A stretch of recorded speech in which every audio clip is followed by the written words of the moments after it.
Did I start too early? No! Let's keep going. You want to keep going? Yeah. Okay, I don't think you started. Actually, you started at the perfect time. Oh, okay, whoops. Well, this is the intro now. It's me fucking up. Welcome to Poppers and Popcorn. Hi, guys. I'm Matt. I'm Josh. How are you, Josh? Oh my god, I'm still drunk. Oh my god, I'm so drunk, but I'm like really good. How are you? Josh is still. We're a little. It's a Saturday morning at 10:45, and we're not doing so hot. We're not. It's not the best. We're still in the thralls of it, and I can't get my blanket on. It's a mess. It's a mess right now. So Josh, what did you do last night? Well, first off, actually, that's my gayest thing is like okay. So we're just gonna start with the gayest thing because the gayest. Well, let's just say happy birthday. Yeah, Josh. but when the day this episode goes up, it will be my birthday. It's just for your birthday. It's just my birthday. Our podcast. I know, right? This is my birthday gift to me. You get to talk. You get to talk on the internet. Congrats. And you're 25 now? Yeah, 25. Wow, you're like a center gay. A what? I don't know. I don't know what that means. I don't know what that means. I remember like when I was younger and I was like 18, I used to be like, oh, I don't want to be 25. That's like old and gay. And now like I'm 25 and I look around and I'm like, yeah, I am. Like I look around at all these 25 isn't even like let me just tell you like a quick story. So Drew surprised me on Thursday. He took me to a concert because I like love Charlie Puth because I'm a 16-year-old girl. Okay. And like he was playing at the Beacon Theater and like it was like Julia Michaels, Alec Benjamin, Lauv, like literally music that like 16-year-olds listen to or whatever. It's like 16-year-olds and like really young gays. I like went to the bathroom before the show started. And first I walked in, there were like 4 like little skinny twinks like watering their hair in the mirror together. And like I used the bathroom, I come back and one of them is still at like one sink and then there's like an old guy like in the middle sink and I'm on the end and like my soap dispenser wasn't working because it's like one of the automated ones. So me and like this like old guy are like both trying to fidget with our soap dispensers. This little twink goes, it's like this. And like, and like in that moment I really wanted to yell, I'm not one of him, I'm one of you still. I'm young. And I was like, I came back to my seat to Drew. How old were they? That twink had to be like 18, like 18, 19. No, it's like this. Like his fucking giant coiffed hair. And like in my head, I was like, oh God. Was his hair like a foot tall? Yeah, it was like, you know, like the white supremacist haircut? The G-Eazy cut? Yeah. I know what you're talking about. Oh, God. Okay, so. Twinks are the worst. Twinks are fucking horrible, but I really wanted to be one. Anyway, I'm so old now. I wanted to be one too when I was younger. I was so straight. When I was 19, I used to have the body for it, but I never had like the mindset for it. And now that like my adult body has set in, where it's like, bitch, this is you. You're never gonna be below 180. It's muscle and meat. It's all you are. You better get used to it. It's muscle and meat and minimal body hair. Like, it's awkward. So speaking of all of this, what's the gayest thing to happen to you? Well, there's 2 things. One, I'm in the thralls of it because all my birthdays are spectacles to me. Like, I like to call myself the Princess Diana of Greenpoint. So, like, every event that You don't even live in Greenpoint. I work in Greenpoint. Anyway. I'm in the thralls of it. Okay. So like last night was bar hop number 1 in Hell's Kitchen. Tonight is bar hop number 2. Sunday. Where did you go in Hell's Kitchen? It wasn't even like a bar hop yesterday because so also my gay stay is in 2 things because the second thing that happened was the All Stars 4 premiere yesterday. So we went to Rise for that and. It's weird because it's on Friday nights now. There's like the Friday night crowd and then there's the Drag Race crowd that are together.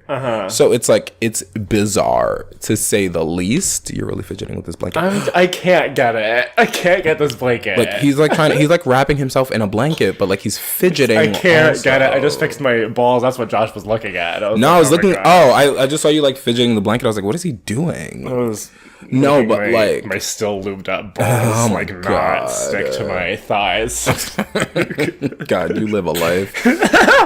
No, but like it was just like a really weird crowd last night, and then like we tried to go get food, but everywhere you wanted to go get food is packed, so we ended up going like $1 pizza place, and then we went to Mickey Spillane's for a little bit, but they were showing the episode again right after the episode had happened. So it was just like crowded again. It was crowded again, but it was bizarre. And then we went to Hardware, and Hardware was not as packed, which was great, but like So there was that. That's fun. Yeah. That sounds really fun. That's the gayest thing right now. Is like, I'm crowd surfing. Drag Race, your birthday. Yeah. Mickey Spillane. Yeah. Which is technically, it's like the gayest straight bar I've ever been to. Well, it's supposed to be a gay bar, but it's owned by a straight man.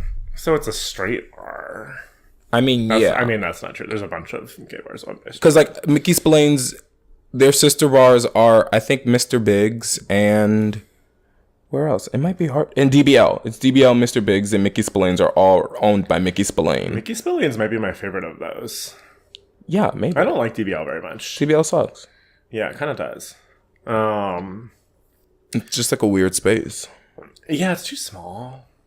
But like people like Zachary Quinto and like Neil Patrick Harris go there. Yeah, like no, you're right. That place draws like a crowd. That place draws like a real crowd. It's really weird. And like a Hardware 2 doors down is just like drag queens. It's just like drag queens and like trash. Yeah, it's drag queens trash. I'm always there. It's drag queens trash and like off-duty strippers. Like if you've ever seen a stripper on like Instagram, there's a high chance that like when they're not working, they're at Hardware. It's a really weird place. My friends and I Hardware is usually our default as far Hardware as like for house, like where we're gonna start at least or end in Hell's Kitchen. It's always on the list no matter what. Okay. Especially since the Ritz started doing a cover.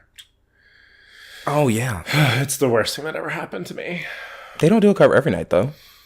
Every night that I've been there for the last like probably since last like winter, there's been I went there last Saturday. There was no cover. Really? Yeah, I just walked in. Oh. My friend went yesterday. My friend Elisa went yesterday. There's no cover. Maybe people stopped going, and then like they had to like get rid of the cover. I think they only do covers on certain nights, or maybe after a certain time. I think it's covers for certain events. Maybe. Like I think the drag shows are free. And like random, if there's not like an event happening, then there's no cover. Huh. I don't think I've ever been there where there's an event going on. But I mean, it's hard to tell when there's a gay event going on. It could just be like somebody behind the DJ booth. Yeah. My gayest thing, it's not even that gay. I've just been on like a bender. I've been on like this week-long bender that involved I went to Horse Meat Disco last Saturday at Output. It was the last. Okay, you're not going to say your gayest thing isn't that gay, and then you go, I went to Horse Meat Disco. Like, it's called Horse Meat Disco. I love Horse Meat Disco. But it was the last one at Output, which was closing. And that bender extended well into Sunday. And then I had my alumni holiday party on Monday, which led to like McDonald's at midnight with a couple of my friends. And then I had my work party Tuesday afternoon, which ended in like karaoke and me like drunkenly watching Batman Returns. And then that was it for a while, and now I'm back in it. Back in the thralls of it. Yeah. It'll be over soon. Well, speaking of back in things, what's up in news? That didn't work. I'll workshop it. Well, the SAG Award nominations came out this week. I totally and completely missed those. And there's some interesting things that happened here. John David Washington got nominated for Best Actor in a leading role. Okay. Which is interesting, not because like it's a great performance that I feel like was starting to kind of escape the conversation. Mm-hmm. And it's starting to look like between the Golden Globes and the SAGs that BlacKkKlansman's going to be a major player going into the Oscars, which is kind of exciting. I believe I'm very surprised. Yeah, it also got nominated for Ensemble, which so did Black Panther, Bohemian Rhapsody, Crazy Rich Asians. I only knew about that one. I only knew about the one award, the Ensemble, because everyone from Crazy Rich Asians was like talking about it. So like the nominations for Best Ensemble are they're not what I would have picked. Yeah. But all these movies do have good casts. I'm very surprised not to see If Beale Street Could Talk. If Beale Street Should Talk should be there. And I hate to do it based on this, but look at the Rotten Tomato score of 4 of these 5 movies, and then look at Bohemian Rhapsody. Well, it's the same with the Globes. What is it? As far as 62 to 97, yeah, 90, no, exactly. 95, 92. Yeah. No, it's insane. And it's like, why would Bohemian Rhapsody get this? And we're gonna talk about If Beale Street Could Talk later, but I mean, yeah. Whereas if Beale Street Could Talk seems like it's starting to like fade in the conversation, and Black Klansman is like kind of taking its place. Yeah, it's starting to fade. I don't know about you, but I do think one of them is a lot better. One of them is way better than the other one. I mean, I think we might agree this episode. Yeah, one of them is way better than the other one. I do like Black Klansman. Yeah, whatever. Yeah. It's cool, and like I guess maybe they're keeping it here for the concept alone. That, and I think Spike Lee has done a really nice job. We're gonna talk about Spike Lee today. I like Spike Lee. Oh, I do. We'll talk about the backstory later. But okay, girl. No. I mean, Spike Lee has been doing a very smart awards campaign. For this movie. Well, he's been at all the right events. He's been in all the right places. Like he's just doing a good job. It's so funny if we think about him. 3 years ago till now, like 3 years ago this time, it was #boycott the Oscars, and now he's giving us like their best friend. He's given us his best Hillary impression with these campaigns. I'm like, oh girl, he's whipping and nay-naying on Ellen right now. He's at all of the events. He's taking all the pictures. He's like, oh, you don't want me to wear sneakers? I'll wear shoes. It's impressive. It's impressive, but it's impressive in terms of like. How much traction this movie is getting simply because he's showing up. It kind of says like what kind of name Spike Lee is today in Hollywood. Well, I mean, also which is impressive. I think it also. I mean, it also shows like the kind of name that like Bryan Singer is. That Bohemian Rhapsody is getting thrown into everything, and yet Bryan Singer isn't attending any of these awards events for Bohemian Rhapsody, and it's so nuts. It's like, is this movie going to sneak into the like 9 for Best Picture? It might, because like Rami Malek is getting thrown into Best Actor for like almost everything, and I'm like, are you sure? He's gonna get an Oscar nomination. Yes, like, that's pretty much a shoo-in at this Here's the thing: Rami Malek isn't a bad actor whatsoever, but I don't think he's up to the par with someone like Christian Bale.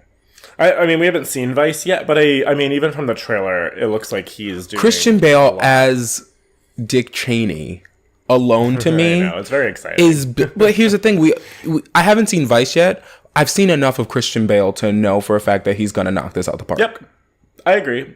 Because like, think about him in American Hustle versus motherfucking like The Fighter, the Batman trilogy, The Fighter, like The Machinist. Thank you. Like, Christian Bale is one of those actors that, in my opinion, in like 15 years is going to get a Lifetime Achievement Award of some kind. He is so talented in such a unique way, too. Yes. And like he has this like air of like complete mystery about him, which is why he was a perfect Batman. Also, but he's also he was the best part of Terminator Salvation, and that was a really bad movie. That was a terrible horrible movie. He was the best part of Terminator Salvation. I would argue Helena even in the middle of his his meltdown, which that was his and the way he handled that meltdown.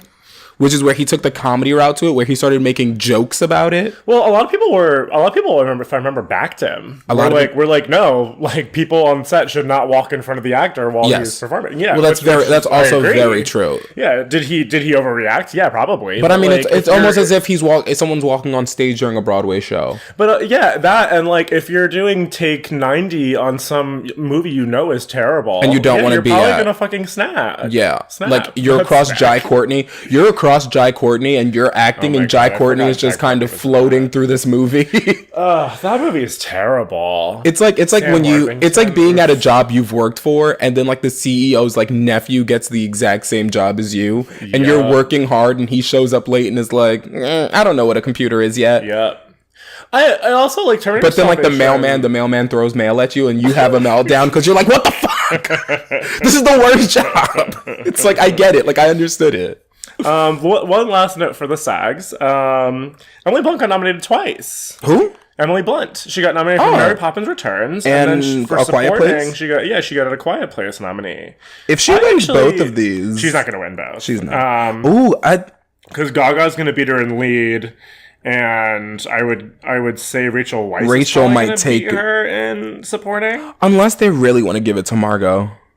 Margot's a name. She's become such a name. I've heard the news, not the news. The like reactions coming out of that movie aren't very strong. Oh no, people did not like Mary Queen. I would like to see it at some point still, but I am not really in a rush. Yeah. All right, well, that's my news item. My news item is going to be quick just so we can jump into this movie because it's going to be quite the conversation. Mine is just the Chris Messina, known for the Mindy Project and a couple of other things. I've only really known him in the Mindy Project. He's been cast. He's been cast as Victor Zsasz, the serial killer who carves his count onto his body in the Birds of Prey movie. I just thought that was really interesting because like I don't see him as this character, so I'm really excited to see him as this character. Also, we already know that like Black Mask is Ewan McGregor. That's the main villain. See, that's exciting. I want to see that is exciting casting because I also want to see like where we're going to use Victor Zsasz. That also is kind of giving me more hope for this Birds of Prey movie. I'm starting to have hope for this Birds of Prey movie. Well, let me tell you why I actually have hope for it now. And I haven't seen this movie yet, and I'm starting to get like kind of excited to see it. But the reviews for Bumblebee are really, really good. Oh. No, I think right now, again, I don't love to quote Rotten Tomatoes. Well, because it's not a Michael Bay film. Right. Well, the writer of Bumblebee is writing Birds of Prey. Oh, okay. Cool. Which is where the connection for me came in. But right now, I think it has like a 98 in Rotten Tomatoes. I've seen that. Transformers movie has a 98 in Rotten Tomatoes. That's insane. So I'm getting kind of excited. I was like kind of like hesitant, because it looks bad. But trailers, they're probably marketing it to the people who went to go see the last Transformers movies, and maybe it's something different. Mm-hmm. But if the writer of that movie, and if that movie is good, and she's going on to do Birds of Prey, that makes me very excited for Birds of Prey. Mm-hmm. And I like a lot of the cast that they've put together for this thing, and the subtitle's incredible. What is it? The Fantabulous Emancipation of One Harley Quinn. I didn't know that. It's Birds of Prey or the Fantabulous. Here, let's look it up. Birds of Prey full title, because it's long. It takes the Doctor Strangelove approach. Mm-hmm. Birds of Prey and the Fantabulous Emancipation of One Harley Quinn. Okay, that's the full title of this movie. I love that. Okay. Because Margot Robbie was the best thing about Suicide Squad. Yeah, actually. I mean, pretty much by far. All right, you ready to get into this? Yes, let's talk about If Beale Street Could Talk. Today we're going to be reviewing If Beale Street Could Talk. It's directed by Barry Jenkins, also known for Moonlight. Woohoo! Just before we start this, what was your first impression? Like before you saw this movie, like I don't know if you saw the trailer first or if you heard about it in the wind. Like, what was your? It had when I saw it. So I'm a little bit removed from it. So you might have to like remind me of a couple smaller details. Mm-hmm. Because I saw it back in October at New York Film Festival. It hasn't even been 24 hours since I've seen it. So I got to see it at the Apollo. Yeah. I remember you telling me about that. Oh my god, just being at that event was so much fun. Quick full circle story. You saw the movie the day after we finalized the concept for this. I did. Which I think is bizarre. It's hysterical. It's so cool because here we are now, but literally, Yeah, okay. That's right. That was the week that we first met to talk about the podcast. Yeah. And I mean, my first impression, I guess, the trailer itself is gorgeous. It's wild. The trailer is so beautiful, and the trailer reminded me a lot of Moonlight, and I think that's what they were going for. 100%. Moonlight, I think we have mentioned before in the podcast, Moonlight is one of my absolute favorite films. Mm-hmm. It is quite easily, I would say, my favorite film from this decade, besides maybe Before Midnight. But so as far as like my first impression, I was expecting something that was going to come close to or match Moonlight, and I would say it does. Yes. Yeah. My first impression when I saw the trailer, I'm not going to lie, I teared up the first time I saw the trailer because it's so beautiful. It's a beautiful trailer. And so going into this movie, I knew, because I knew about the James Baldwin book. Yeah, I've read excerpts from it in college. Okay. Because I minored in English. Yeah. And I used to use James Baldwin's writing to back up like the use of the black male and female bodies in media. Interesting. Because one of the things I used to love to do in college, and this is also going to come up, is like I would always, a lot of my focus when it came down to it was black queer bodies in media or black female bodies in media, and the way that they're used throughout time. And how it's the same or different based on like the era that they're in. So I used a lot of James Baldwin's use and like the language around the black female body to back up how I would feel about, say, Spike Lee's use of the black female body. Which, they're very different. Anyway. Very different. Very, very So different. I read excerpts for the book, and like I'm just gonna get into it. Yeah, go for it. Here's the thing I love about this movie. It is so smartly written. The vernacular is on point. Period. Like, Barry Jenkins, to me, is a motherfucking mastermind. He is. Like, this movie was expertly directed, and I'm so upset that he's not getting a lot more Best Director nominations because, like... Yeah, me too. I'm kind of upset that this movie's fading in, like, the award cycle. I mean, this movie does not need awards to validate it. No, it doesn't. But at the end of the day, this is a work of motherfucking art. Like, I have notes, but, like, let's keep going on, like, the surface talk before like I start to dig deep, because girl, this is gonna get deep. I've got words. So as far as like the structure, I mean the structure of this movie is built entirely around the romance of what's it Tish and Fonny. And Fonny. And I mean the way it weaves that story around everything else is disgusting. Mm-hmm. And I love the vignette structure. Yes. Where you get these little moments where all these other little characters come in and kind of almost get to like visit their love. Yes, that's exactly how I saw it. And I thought it was so smart and so beautiful. And it gave this film so many voices while still ensuring that it was about really two voices. Mm-hmm. I mean, I really love this thing. It's beautiful. Because Barry Jenkins, he used the same cinematographer and the same composer as Moonlight, as well as a couple. The art director is not the same because it's Mark Friedberg, mm-hmm. Who's done a bunch of other stuff. But the production design is gorgeous. All the period setting stuff is gorgeous. Yes. The use of color is... Girl, we're going to get into that. Oh my God, it's so good. What were your favorite things about this movie? First of all, what I want to start with is that I think that Barry Jenkins does a very good job of...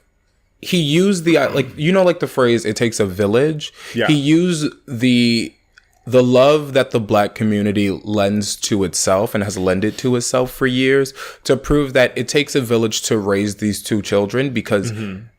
everyone's working in this movie to raise these two children as they are about to raise this child. Mm-hmm. Like, this movie is about loving while Black in every facet of love, between the carnal love, the unconditional love, the familiar love, and the friendship love. Yep. Like, there are just so many extenders, like community love. Like, there are so many small moments in this movie that are huge. There's a lot of symbolism in this movie that is huge. Mm-hmm. Like, the one arresting moment, and there are so many, but like the one that really arrests to me is when Fonny throws the tomatoes on the wall and it splatters like blood splatter. Mm-hmm. Oh, and God, using that in a moment where police brutality was about to happen but stopped. There's still like this carnal like rage inside of itself. So I'm just gonna start with these notes because like I'm about to go in. The first thing I want to talk about is I read an article yesterday that was talking about like the use of Black male roles in film and how they're changing. Mm-hmm. Like, they're the same, but they're changing. And I think that Barry Jenkins is starting to, like, really lift that veil, like, that stoicism that, like, say, Spike Lee used to have his Black male characters fall into. We're breaking that. Well, there's that suffering out loud. Yes. That's happening. Yes. So many times in films like this, the Black man suffers in silence. As in, like, I can deal with this on my own. I don't need that. Like, you get it. It's always like the woman catering to the man when really this man is like he's suffering out loud.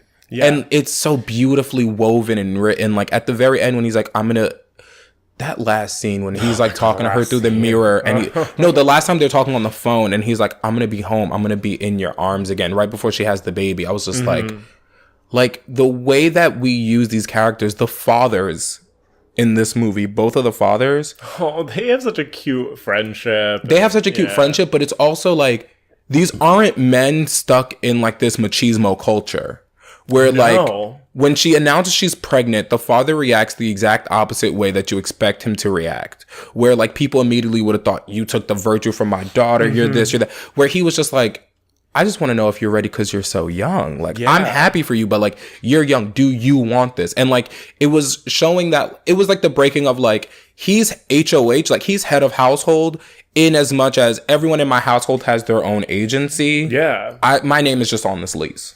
No, essentially, I mean, if anything, I felt like the mothers or the matriarchs were the one who really both ran those households. And so funny enough, put it this way, Tish calls her dad Joseph, but calls her mother Mom. Oh, yeah, you're right. There's that use of status that's very different. Yeah. Joseph it's not like Joseph is stepfather. Joseph is her father, but it's just like she calls him Joseph and she calls her mom. That moment when she was like in that first little voiceover and she's like, and Joseph is going to work, I was like, okay. Yeah. I was like, okay, Barry. Going back to what you said about the like deconstruction of like the black male stoicism, I feel like that's almost like entirely what Moonlight's goal was. That's to just completely like take away that veil. And then I think in this movie he as far as advancing his role as a director, he really starts to play in it. Yeah, and the rewards are immense. Oh, it's powerful. Like this movie is powerful for everyone to see, but I really urge all black people to see this film. Like, this film is like, Barry Jenkins to me is the epitome of black excellence in Hollywood, where you find your wheelhouse, you work in and beyond your wheelhouse, and then you just have fun in it, you revel in it. This movie is unapologetically black in the way that it presents itself, in the beauty that's behind it, and in the intricate meta moments. Like, the way that this relates to now from then, like Barry Jenkins has a lot to say about criminal justice reform today. Yes. But he's also saying, look how long we've needed to reform. Like even the images that were shown throughout of the voiceover of people in prisons in the past, of like segregation and just the struggling of Jim Crow and like police brutality, just like those little pictures during those voiceovers. It's like Barry Jenkins is like, I have a lot to say, but I'm going to show it to you before I tell it to you. Yeah. And I think that is, he is such an amazing director in the way that it works. Well, you can just feel his empathy for literally every situation that every black character is in this movie. Yes. Whether they're, a father who's, as you said, unexpecting a child, and a mother who is really against the birth of this child in terms of Fonny's mom, and all the little characters that they come across along the way. I want to get into the performances. Because I will say that the two leads are both amazing. Oh, yeah. But there are two performances that I do think outshine them. Regina King. Yes. Obviously, she when we talk about if Beale Street could talk, starting to fade away from the awards conversation, the one place it isn't is Best Supporting Actress. Yeah, because Regina King is a noms.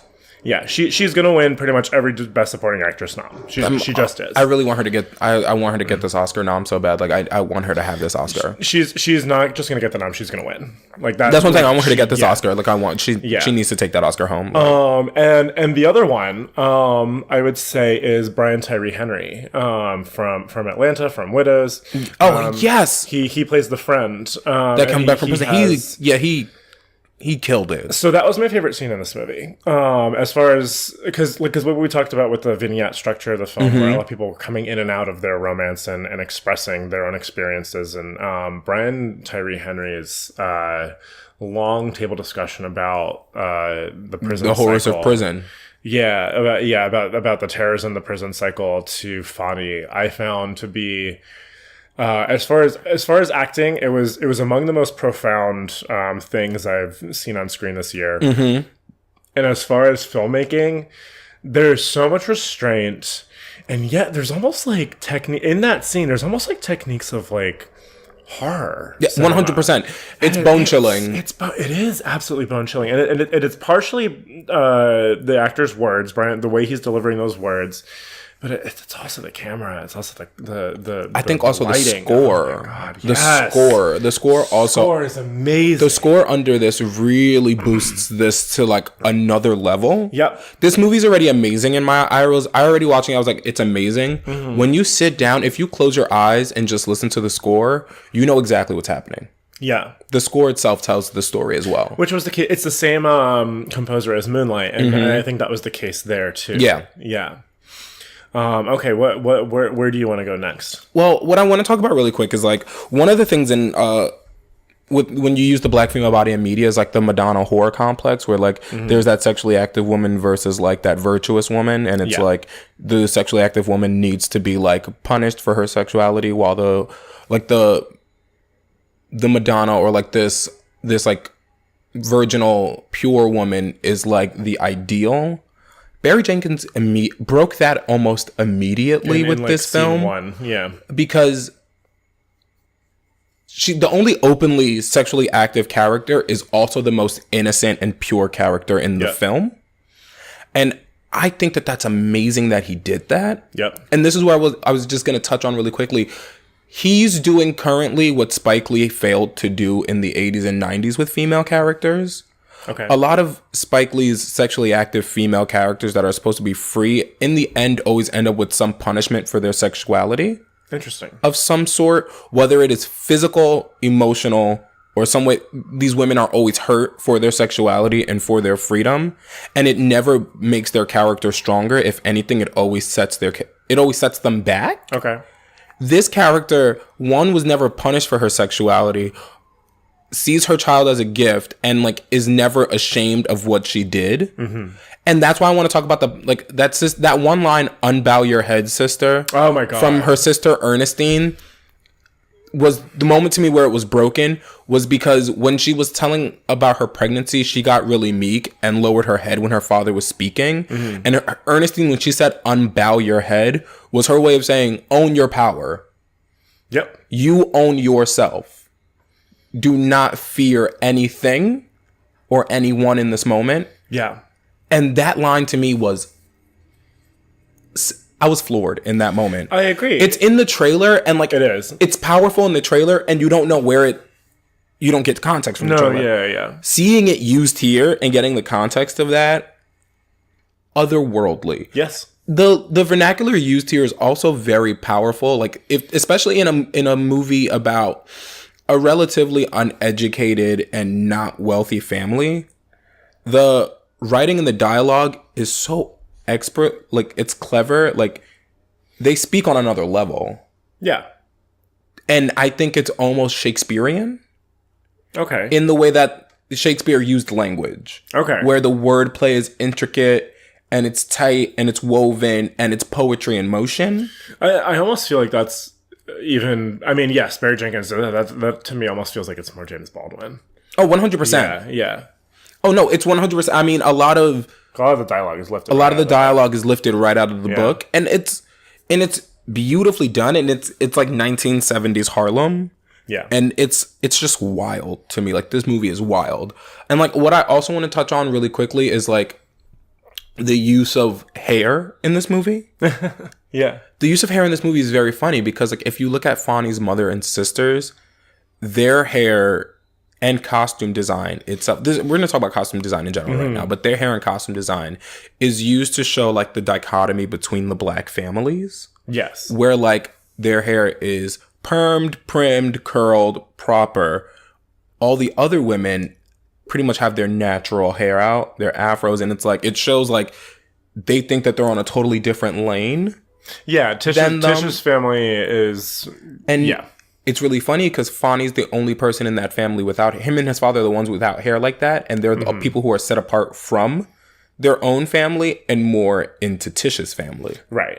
They make themselves at home in that family. Which again, and it's really funny. I noticed it almost immediately. Mm-hmm. And like when you see like, because like hair is used very prominent, like hair is a very big thing in the black community. Mm-hmm. Like it's one of the things most talked about. It's one of the things that like don't touch my hair, don't like things like that. It's a very big thing. Expertly, it's going back to Spike Lee. In School Days, there's a whole musical number called "Good and Bad Hair," about between the warring sororities of one with the light skinned girls with like permed hair and like long hair, while the darker skinned girls with the shorter hair, they're talking about good and bad hair, which I thought was a really fun conversation that Spike Lee had. Like I think Barry Jenkins takes a lot of notes from Spike Lee.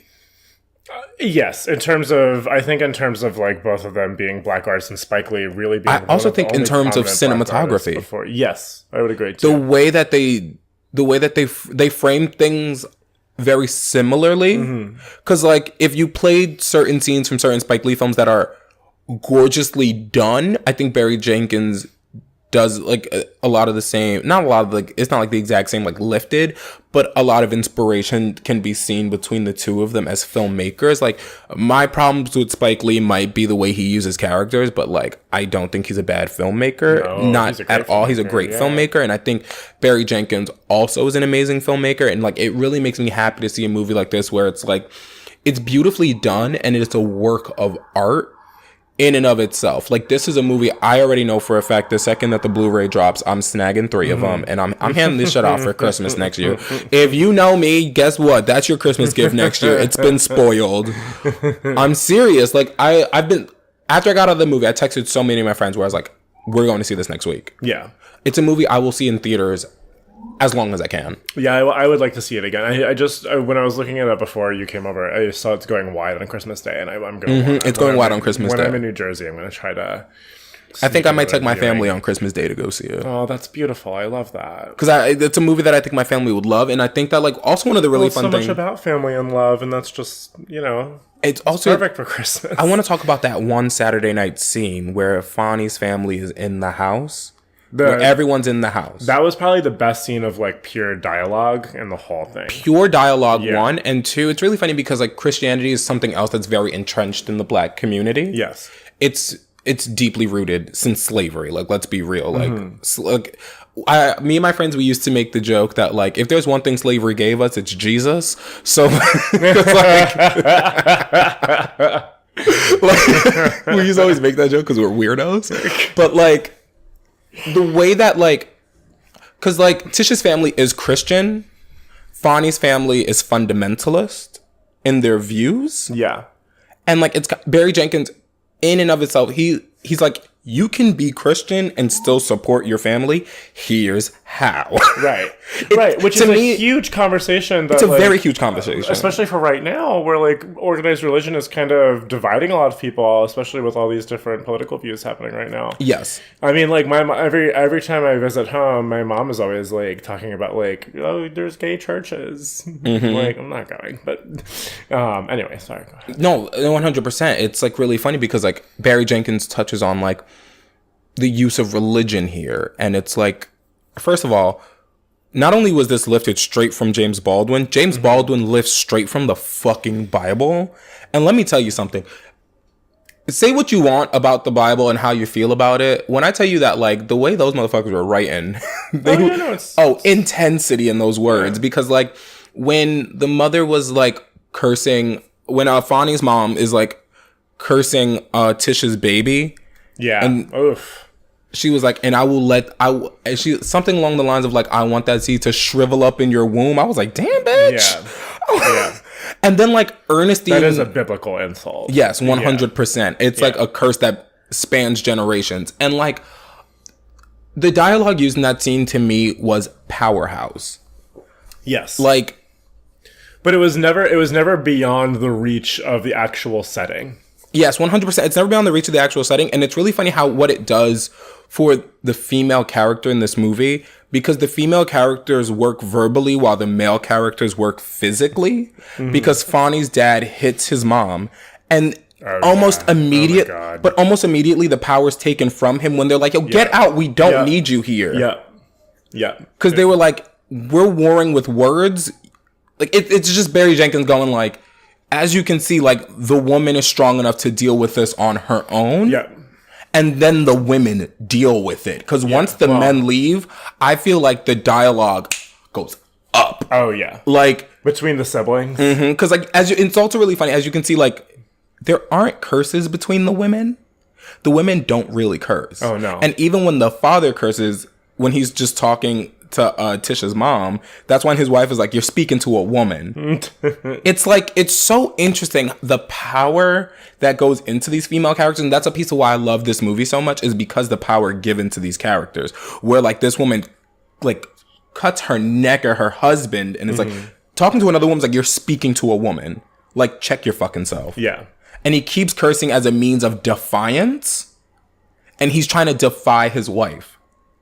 And it's often in film, you see the opposite of that. You see the woman trying to defy the husband and be like free. It's like, this man wants like that little like freedom. It's proof that like these women are the heads of their households. Yeah. Because even walking in, the daughters don't, like, Tish's sister, no, not sisters, Fonny's sisters don't really respect their father either.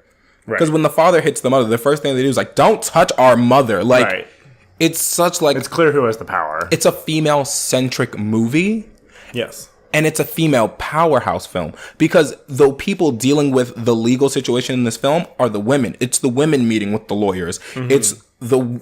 Regina King flies to Puerto fucking Rico. That whole segment. That segment was power. Also, her outfits. Let's talk about the costume design really quickly.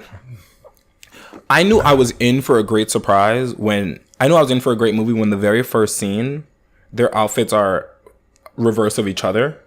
Where he's wearing the blue shirt with the yellow shirt under, and then she's wearing the yellow jacket with the blue dress under. With the really intense close-ups by the water. Mm-hmm. Yeah. I was like, oh. Yeah. Oh, I see what Barry's doing. Like, beautiful. Tish and Fonny are inverse each other, but they're one and the same. Yeah. They're very opposite in the way they live, in the way that they do things, but they're very much one and the same, and they're very much entwined. And that is shown through their costuming. Because the night that they conceive the child, she's wearing like white and blue, which is like indicative of marriage colors, like something old, something new, something borrowed, something blue, but she's wearing white over it as if to, and it's a shawl reminiscing a dress. He's wearing all white to also show purity. Mm-hmm. But yet they still have this sex, and even when they have sex, there isn't like a moment where they're dressed impure. She's putting a lot of light colors. And a lot of pastels. Filmed beautifully. The sex scene is filmed beautifully, and it's not gratuitous at all. Not at all. No.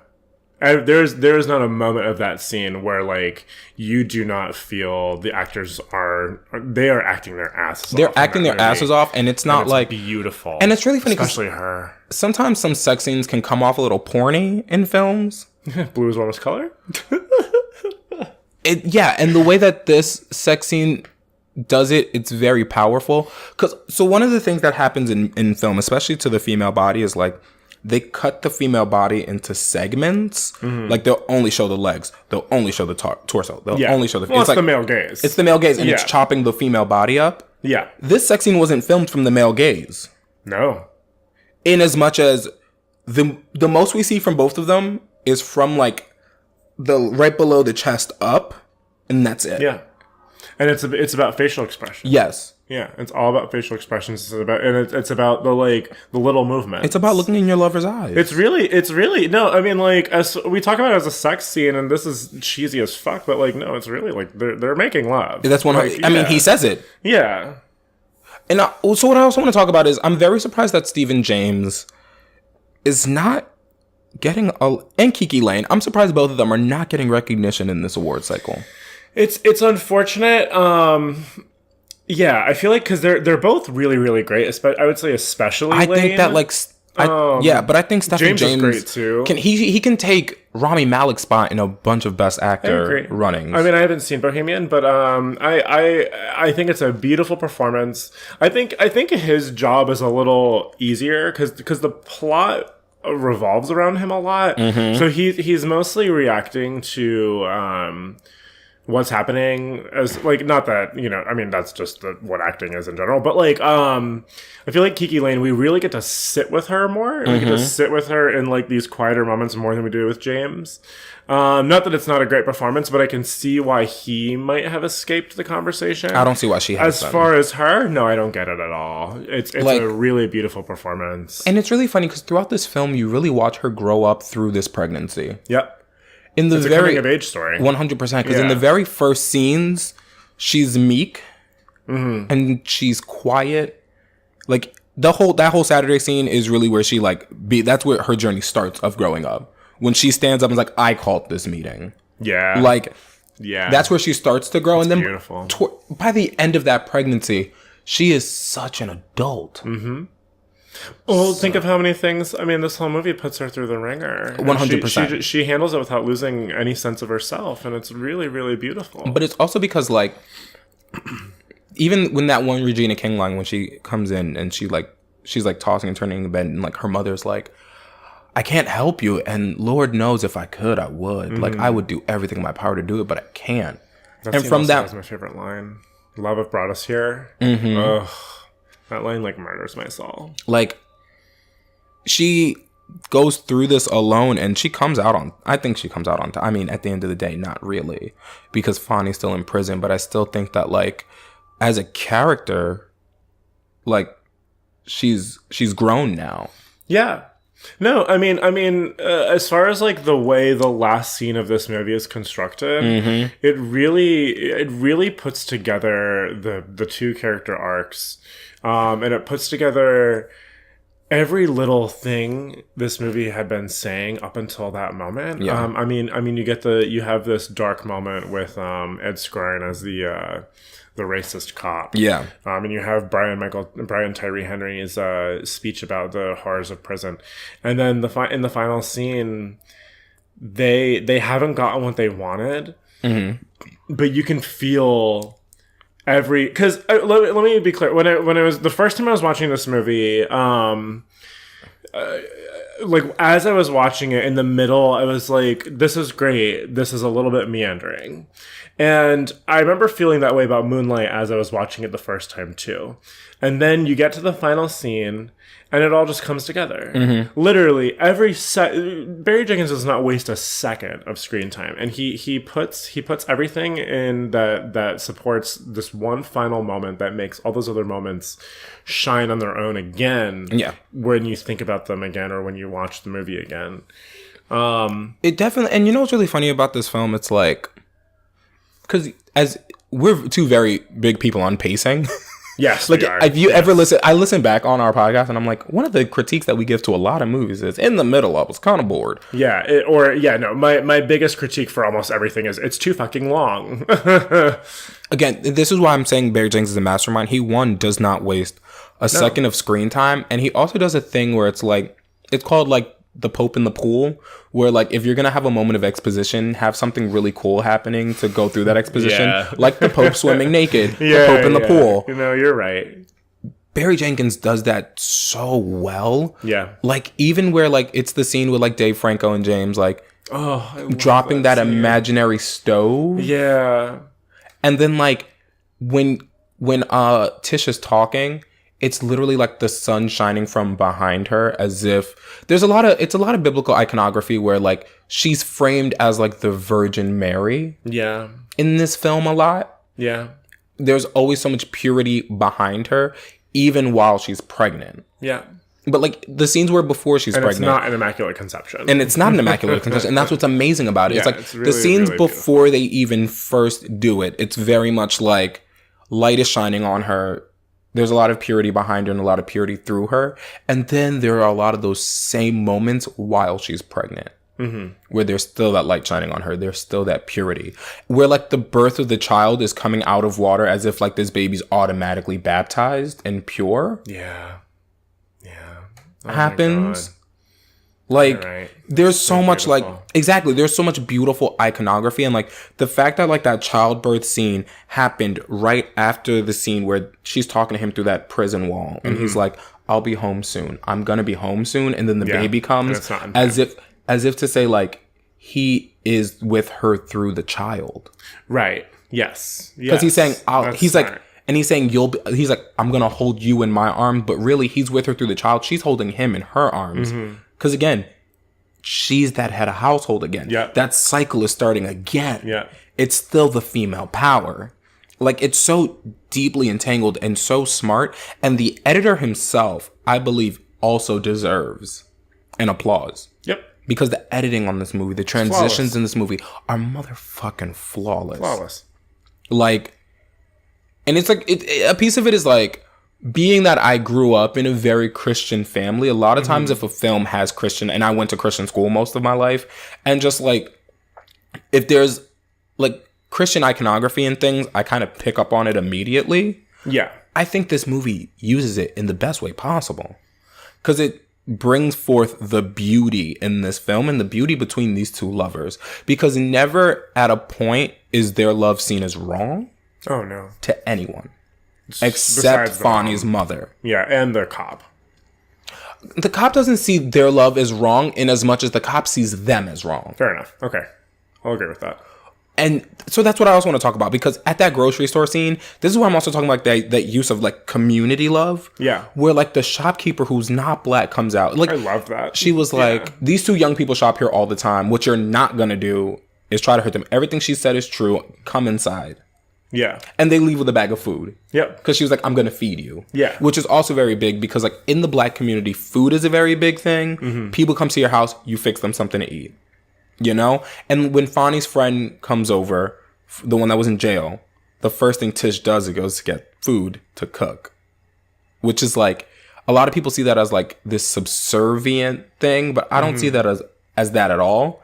I see it as, you're in my home, I'm going to be hospitable to you because you are family. And I going back to like the Brian Tyree Henry scene where she is cooking when she's also listening. Mm-hmm. And you're on. I really because typically a lot of times in media you'll see like in film you'll see like the woman's in the kitchen aloof to the world. The kitchen is her world. Yeah, Tish is very entrenched in Fonny's world, like to the point that like she hears conversations and they affect her differently than they affect him. Right. But it's still so deep. Like, even in the lawyer's office, when he called him Alphonse, and she was like, can you call him Fonny? Because if you're going to be doing this for us, you need to be family. Mm-hmm. She was like, that's what I need from you. And then that's what makes the lawyer start caring more. Yeah. It's who played the lawyer? Finn Whitrock? Yeah. From American Horror Story. Yeah, he's in all the Ryan Murphy crap. Yeah. Yeah. Like, this movie is like beyond to me. Yeah, I do think it hits that other level of filmmaking that only a few other films had this year. Yeah. And few of those films, even if I like some of those films better, few as like precisely, I would say, as this one. Okay. Is there anything you didn't like about it? No. Okay. I don't think I had anything either, honestly. Okay, actually, I do have one thing. And this might be like relatively controversial, but the at the very end, right before the final scene where they do they take you through the years of imprisonment. Yeah, imprisonment. I get what he was doing. I don't think this movie needed that. I think we got it, and it felt like a tiny bit of audience handholding. The only reason why I'm gonna just sort of disagree with you there is because what she was saying behind that, where she was like, she was comparing him to all these other black men, where it's like they had to take a plea because there are not enough judges and not enough lawyers in the day to try all of these cases. Right. And I think what he was also trying to go was, in these pictures, so many of these men can be just as innocent as Fonny is. Yeah. And be imprisoned. And it's like, it's also him connecting imprisonment to slavery. Oh, because the first pictures were pictures from slavery. Yeah. Yeah. And it travels through. Fair enough. And he's saying that a lot of in the way that the slaves were innocent and forced to do this, a lot of these men could be innocent in doing this because, one, they're poor. Two, the system doesn't care about them. And it ties into exactly your favorite scene, that dinner scene with his friend. It ties exactly into that for me. Because, like, it's like, these are the images, I'm throwing them in your face. It's like, yeah, you love movies and you love this movie and this is a movie you're watching. He's like, I know a lot of white audiences are going to be in here and he's like, if there's one thing I want them to leave with is with these images, because these are true, real images. This is a reality. Because I think a lot of times when people leave movies, it's like, that was a great movie. Sometimes you think movies in themselves can be of a fantasy world. Yeah. I think when you start throwing real images into them, it makes you, one, uncomfortable, and then it puts people on their ass. It does make you uncomfortable. And I think it makes you uncomfortable in a way that's, it's a splash of cold water. Mm-hmm. Black Klansman ended also with a similar montage, and I think Black Klansman needed it more than this movie, I think, because when you get to the end of Black Klansman and you see the white supremacists running over that girl in Charlottesville, you feel it again. And it's not so much that I didn't feel the images as much as there was never anything in the movie that I didn't already I was already thinking about all those things and how they related to today. Whereas Black Klansman had so much more. I don't want to say comedy, but like Black Klansman, it knew it was relevant, and then it took it to the next level where it said, "This is why we're talking about this in 2018," and it felt more justified there. Because this movie already felt like it was already throughout. It felt like it was so entrenched in 2018 that I almost didn't need the real images. But I do like what you're saying about how it connects the slavery images, and you did make me like this moment a little bit more than I did. Well, because he also does it earlier in the film as well. Remind me where? It was right when that scene right after we first see Fonny in jail. There's some images of people imprisoned. It's a lot of the time when Tish does those voiceovers, when it fades to black, images will pop up. Okay.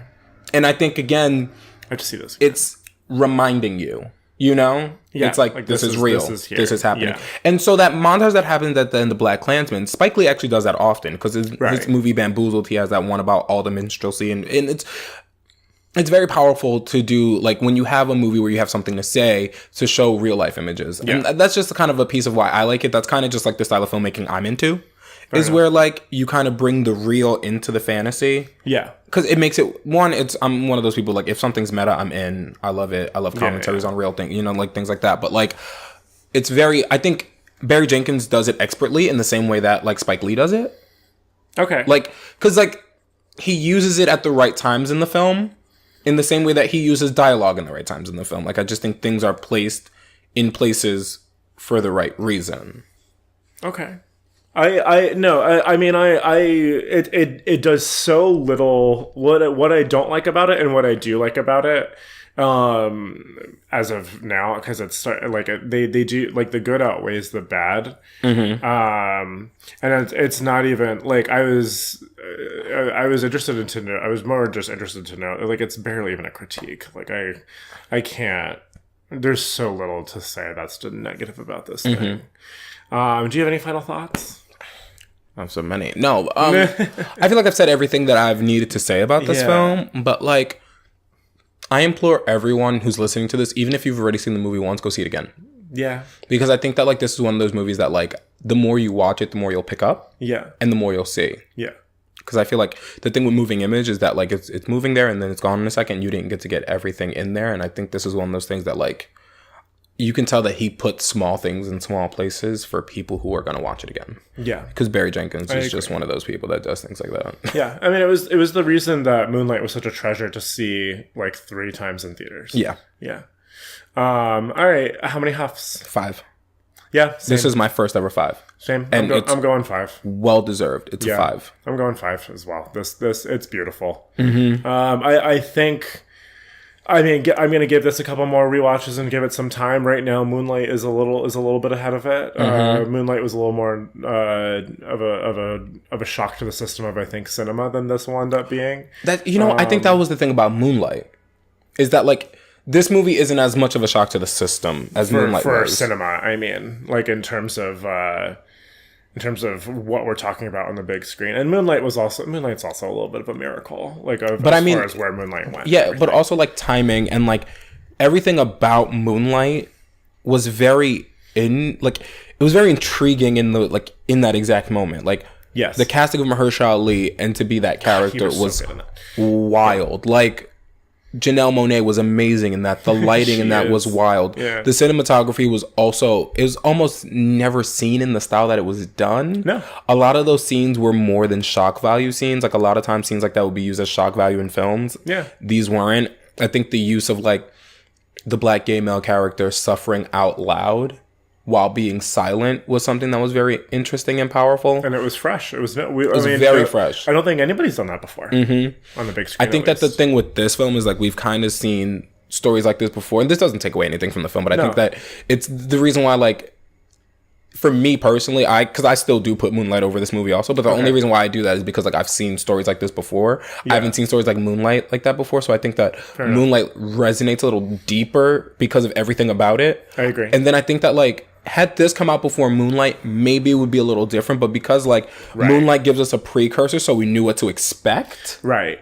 I mean, this is an auteur who is really, really building himself right now. And yeah. I feel like I want to take a look at Barry Jenkins in like 10 years from now. Oh my God. Like he's going to have like 7 movies under his belt. I hope not. I mean, I hope he has. I mean, he has a bunch right now, but I want him to have 7. Yeah. But it's because, I mean, think about Moonlight was 2 years ago, then it's now. I think if every 2 years he makes a film, he's going to have like in the next like 5 years, he's going to have about 7 under his belt. Yeah. And like, I want to take a look at all of them in like a row because I feel like what he's doing is that he's building his own little like kind of like how Tarantino has his own little universe. Yeah. I think he's building like his own little Jenkins verse where like these are all happening in the same world, but look at how wild these stories are. Yeah. Interesting. Okay. Because like this is the world that I can see Moonlight happening in. I think Moonlight is a little. If Beale Street Could Talk at times feels a little bit more, and I mean this in a way of praising it, feels a little bit more like a fairy tale.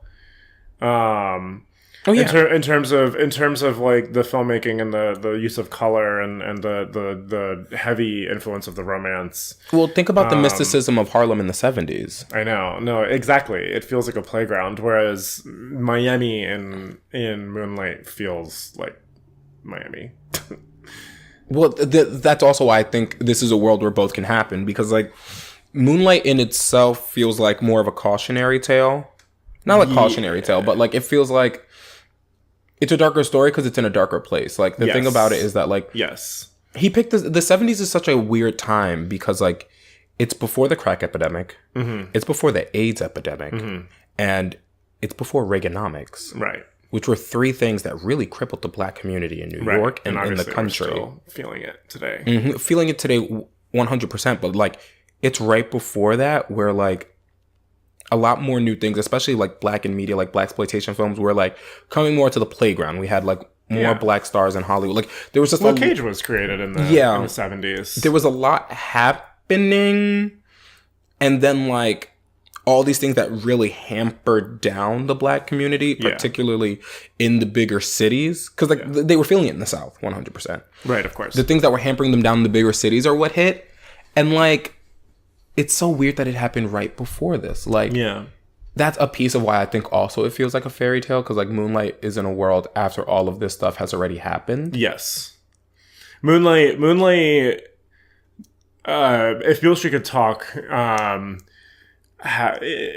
employs the romantic view of Harlem before all those things happened, whereas Moonlight is romantic in its own way, but it's not as romantic about its setting. Or it's it takes place in the present, but it's not romantic about taking place in the present. Okay, I mean it's a full 5 huffs from both of us. Not surprised there. This thing is a masterpiece. It just is. Barry Jenkins is a genius. Yeah. Oh my God. All right, that Josh. was a talk. Yeah, it was good though. No, what is your recommendation this week? Well, actually, I have 2, but one very different one. Oh, okay. So, because I've started the Instagram, I've been exposed to a lot of podcasts, and this is actually I'm actually recommending this podcast to you, to everyone, but also to you. There are 2 men who do the exact same thing we do. Damn it! But theirs is very different, where it's bi-weekly. They generally do 2 movies at a time. Okay. It's called a Piece of Pie podcast. They're 2 very funny, very smart. They're very smart and very well done podcasters. Okay. In my opinion. How long have they been around? I think they're in like season 2. This is like this is like their 2nd year now. Oh wow, okay. And it's a bi-weekly podcast, and like I really want to recommend it because I think you'd like them. I probably would. It's very much like they're very like good. They do what they do well. Like where are they based? That's a good question. I forget. Okay. It's not New York. It's not New York. It's not New York. But they're very interesting too. So like that was my recommendation for you. Like a Piece of Pie podcast. Definitely give them a listen. And if you're listening after this, definitely give them a listen. Like they're very great at what they do. Okay. Like I binged them this week and was like, damn bitch. Nice. Okay. Yeah. I'll see what episodes I would like to explore. A lot of times what they do is like if a new movie comes out and like it connects to another movie. That's kind of how the two that they'll do. Like when their Halloween episode, they did like, I think the first one, Halloween H2O, and then the new one, all three tied up into one episode. That's fine. That's interesting. And it was really cool. That's fine. That's smart. I like that. My movie recommendation is on Amazon. I switched it from the one I told you about. It's called They Came Together. It's the rom-com with Amy Poehler and Paul Rudd. Well, isn't it a parody of a It's a parody of a rom-com. It's the deconstruction of a rom-com. And it's an expertly put together film, only because like it makes fun of rom-coms, but it doesn't do it in a way where it feels like a movie, say like Scary Movie or something, but it does it in a way where like it doesn't make fun. It makes fun of the movie culture and of the writing of these films, where like the lines that they say will literally be like, hey, group of friends that all have similar, like different opposing viewpoints that are all supposed to synthesize as one to me. Like, it's so well done and it's so weird, but it's so fun at the same time. Like, it's really funny because it breaks down rom-coms expertly. It's Paul Rudd and Amy Poehler. Yeah, I mean that feels like a winning combination for that type of premise. Yeah, I think that like seeing the trailer. I think I saw it. I don't think I saw it. I would probably remember if I saw it. I hope I would. It's on Amazon, so okay, maybe I'll watch it this week. It's a fun watch. My recommendation is, it's amazing, but it's not as fun. It's Alfonso Cuarón's Roma comes on Netflix this week. So excited! I'm so excited. It's like if Beale Street could talk. It is like it's probably a borderline masterpiece. It's beautiful. It's personal. It's all in black and white. It's really, really something. I'm sure that's everyone's probably heard of it at this point, but in case, I would also recommend if it's playing in a theater near you, go see it in theaters instead. But if you're at home and you don't really have access to it, watch it on Netflix. It's amazing. It's really good. Yeah. Hopefully it will, I'm thinking it will, take over the awards conversation now that people are going to get to see it. I think so. I think it's going to be the question is going to be because like it's creeping back in. It's like it was like gone for a couple of noms, but now it's creeping back in, which is good. Well, the thing that's happening with the noms with it is that a lot of times it's getting put into foreign categories, where at the Oscars it's going to be competing for Best Picture. Awesome, that's great. And it's going to be it's like between that and A Star Is Born pretty much right now, and Green Book, which is Green Book should not get anything, but sorry, Vigo. He's great, but like no, that movie is too compassionate towards racist characters. I felt that when I saw the trailer. Yeah. I felt like it was going to be one of those movies. The second half is much better about that, but the first half I was like, ooh, this is not going to age well. Like, this is not going to age well within like a couple of weeks of seeing it. Was it directed by a white director or a black one? It was Peter Farrelly, so it was white. Yep. Yeah. I figured. Shocking, you know.